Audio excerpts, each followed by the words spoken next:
Hello, everybody. I'm George from Ireland. Well, thank you for coming back to my channel, or perhaps coming for the very first time. And make sure you comment as I'm going along. A few hours ago, there was a bestial attack in Manchester, United Kingdom, and two people were murdered there, and three more are in hospital, gravely wounded. Unfortunately, they might yet succumb to their injuries. So the police arrived and shot dead the suspected attacker, and they've named the person. People often mention someone's ethnicity or religion or nationality. Why? Is that simply to stoke hostility towards groups that this person happened to belong to? So obviously, it's a monstrous attack. It ought to go without saying that nobody should be subjected to violence for his or her religion or lack of religion, ethnicity, nationality, and so forth. And that doesn't matter whether you're in Manchester or Gaza or anywhere else in the world.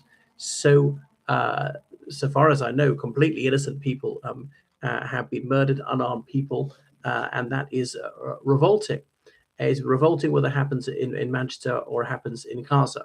Now, the motive was presumably anti-Semitic because you're not going to make money out of attacking people in a synagogue, or they wouldn't be against an individual. I don't think you know what sort of people gather in synagogues. If you wanted to just get one individual because you had grudge against him, her, you could attack that person anywhere else where there's less likely to be security around, and so forth.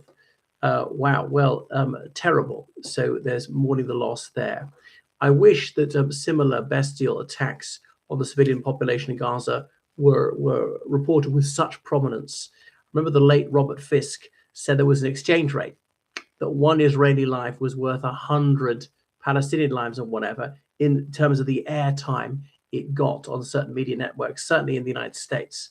So Zionist hoodlums will seize upon this crime in Manchester and exploit it as though it's somehow justificatory of their own vast crimes in Gaza. You think of all those mosques that have been attacked in Gaza, churches, not to mind hospitals, 37 hospitals.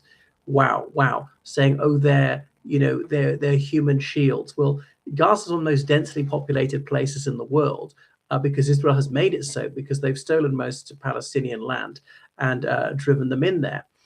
So yeah, Hamas fighters are not going to be that far from civilians. An argument that Israel's enemies could put, that supposing somebody in that Manchester synagogue was an Israeli reservist. I don't know if there was such a person. They say, oh well, the civilians, they were just human shields, or Israel's quite a small country, it's at 22,000 square kilometers, so you're never that far from an army base, and that's just human shields, and any civilians around military people are human shields or something like that. So it's sick. It's obviously impermissible, monstrous, and nauseating. So Sakir Starmer's reacted strongly to this. I mean, I know it's an attack on British soil.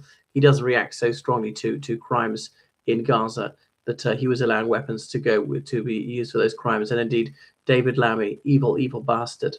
So it reminds me how most politicians in most countries are murderers, and I mean that in absolutely literal sense. They are murderers with their decision. They deliberately murder innocent and defenseless people, the youngest people of all, every single day. And it's going on as we speak. So there are just not tears enough to weep for all these people. And obviously, I never meet most of the victims. If I thought about it all the time, there wouldn't be a moment's happiness. And it's infuriating what's going on in our name. It'll be, when probably a couple of miles from where I'm sitting now. And I feel so helpless to save the innocents. And I suppose that's what most people vote for. I know people are a mixture of good and bad. Subscribing to an opinion, I don't think that's enough to make someone a murderer, when he or she takes action about it. The Conference of European Rabbis say that certain murderous ideologies need to be stamped out. Now, obviously, violent crime needs to be defeated, but how about an ideology? Are people not entitled to form their opinions, to subscribe to their opinions, and so on? Surely that's different. And you'll say it's murderous, and they'll say it's not, and they'll claim it's vengeance for Gaza or whatever it may have been, but that's still not justificatory. The genocide in Gaza is vengeance for October the 7th, not self-defensive, gone far beyond what would be self-defensive, deliberately attacking civilians every all the time. And just no substance to Netanyahu's denials when he's confronted with this wealth of evidence garnered from the United Nations and other sources about the genocide he's perpetrating there, saying, no, Gazans are starving, not because Israel's cut off food, because Hamas is stealing it.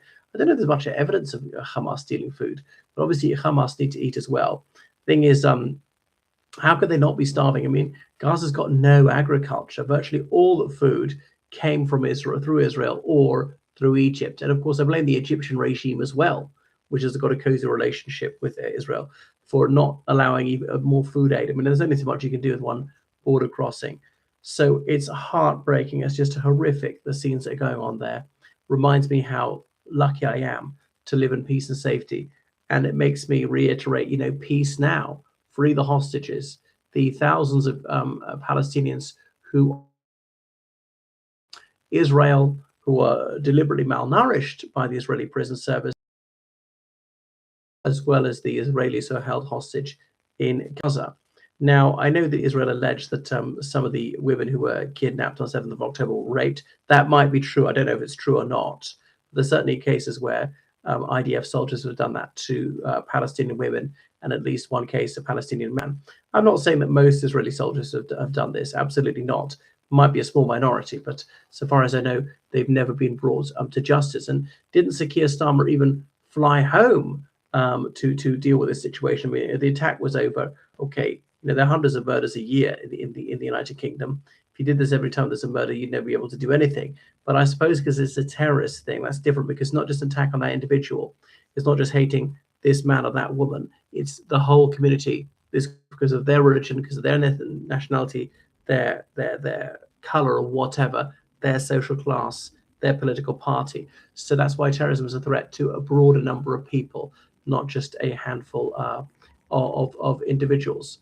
So anyway, I'm very philo-Semitic. I don't want anyone to suffer for this. I recognize the tremendous, unparalleled contribution Jewish people have made in all fields like medicine, philosophy, literature, the arts like film, theater, and so forth, architecture, business, you name it, they've done it, really, jurisprudence. But the trouble is, if I'm sort of lauding and elevating one ethnicity, you might think impliedly I'm disparaging others. I don't want it to come across as a disparagement of anyone. The odd irony is, well, irony is always odd, I suppose. Had it not been for Shoah, there would be no state of Israel. Jewish immigration to Palestine would have been much, much lower.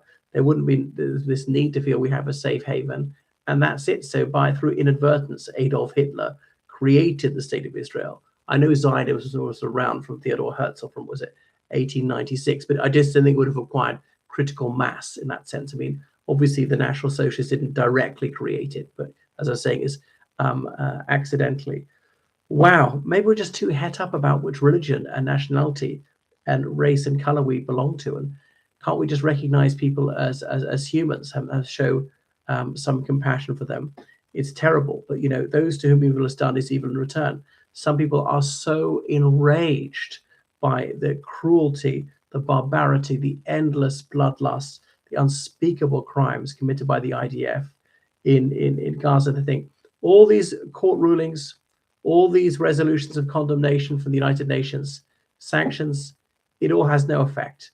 The onslaught continues, and so I'm impelled to take action. So it's wrong to do so, but what else can be done when there's this criminal regime, this rogue state in Israel rampaging around? And I know what they use to quote and talk about other Middle Eastern regimes which are worse, and that's why I took time to denounce what Tehran is doing to poor Iranians. Thank you, and do what you can to work for peace.